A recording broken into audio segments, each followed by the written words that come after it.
Hello friends, good morning. আর একটি নতুন ভিডিওতে তোমাদের সবাইকে স্বাগত এবং অনেক ভালোবাসা। কেমন আছো তোমরা? আশা করি সবাই খুব ভালো আছো, আমিও ভালোই আছি। এটা হলো দীঘার ভিডিও।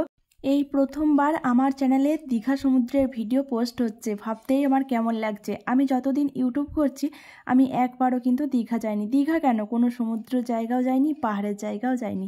ওই ছোটোখাটো যেগুলো ঘুরতে হয় সেইগুলোই মাত্র ঘুরেছি। এটা কিন্তু আমি যাইনি দীঘা। গিয়েছিল আমার বর, ওখান থেকে ও ভিডিও করে পাঠিয়েছে, সেটাই আমি তোমাদের সাথে শেয়ার করছি। আসলে আমি সব কিছু তোমাদের সাথে শেয়ার করি যেহেতু, তাই এটাই কেন বাদ দেবো বলো। তো ওনার কিন্তু মুখ দেখা যাচ্ছে না, দেখো ভিডিও করেছে ঠিকই আছে, কিন্তু ওনার মুখ দেখা যাচ্ছে না। জানি না কেন মুখ দেখাতে যাচ্ছে না।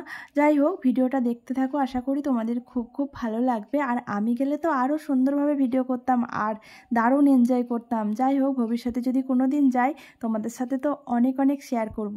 চলো ভিডিওটা দেখতে থাকো।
শুনছি নাকি এটা হলো ঢেউসাগর। তো ঢেউসাগরটা এখন এত সুন্দর করেছে, ভাবতেই কেমন লাগছে। আমি গিয়েছিলাম 2-3 বছর আগে, লাস্ট 20 সালে যখন লকডাউন হলো তার আগেতেই ঘুরে এসেছি। তো তারপর থেকে তো আর যাওয়াই হয়নি। ভিডিওগুলো যখন দেখছিলাম খুব মনটা খারাপ হচ্ছিলো যে আমিও যদি যেতে পারতাম। ছাড়ো, কিছু পার্সোনাল কারণের জন্যই যাওয়া হয়নি, ছাড়ো। তো দেখো লাইটের কায়দায় এত সুন্দর করেছে, লাগছে কি ভারী মিষ্টি, তাই না? মনে হচ্ছে না সত্যি সত্যি হরিণগুলো দাঁড়িয়ে আছে। এখানে দেখো ডিজে চলছে আর সেই নাচ, সবাই এনজয় করছে, ফাটিয়ে নাচছে, হেভি লাগছে তাই না? আর ওরা কিন্তু সাইড থেকে ভিডিও করে নিয়ে এসছে। আমি বরকে খুঁজেই যাচ্ছি, কিন্তু ও তো ক্যামেরা ধরে আছে, আমি কেমন বোকা। ক্যামেরা ধরে থাকলে কি করে খুঁজে পাবো শুনি। যাই হোক, কি সুন্দর লাগছে, ভিডিওটা দেখ।